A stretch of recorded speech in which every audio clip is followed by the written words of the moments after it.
teaching APA religions, it's mostly Christianity, given my area of expertise. And so with my Asian international students, they might not understand that Asian America is a separate thing from their Asian Christianity, Indonesian, Chinese, Korean.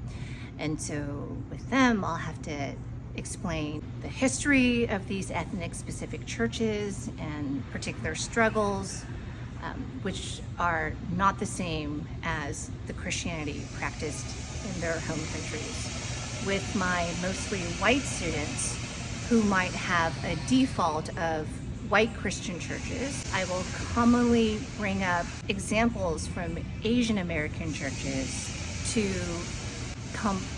complicate their understanding of Christianity. So for instance, let's take something like abortion, which is and has been for decades a wedge issue, a culture war issue among white evangelicals and Catholics. Now, among most Asian American churches, abortion is not this cultural hot button issue. It's not linked to religious belief in the same way that it is. So that always is a helpful framing for students to know that Christianity practiced in different churches is not going to be the same thing as the national narrative. In other cases, I like to complicate even their understanding of Asian American Christianity. So for instance, when I speak about my own experience being raised in a Taiwanese immigrant evangelical church, I tell them our senior pastor was a woman. And mostly my Korean students, but others are shocked because they have the stereotype that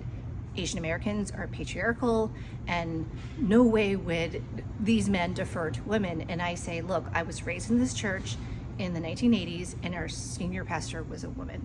So when I bring in Asian American Christianity, I am educating the Asians, I'm educating people who have a white default, and I'm also complexifying their understanding of Asian American Christianity.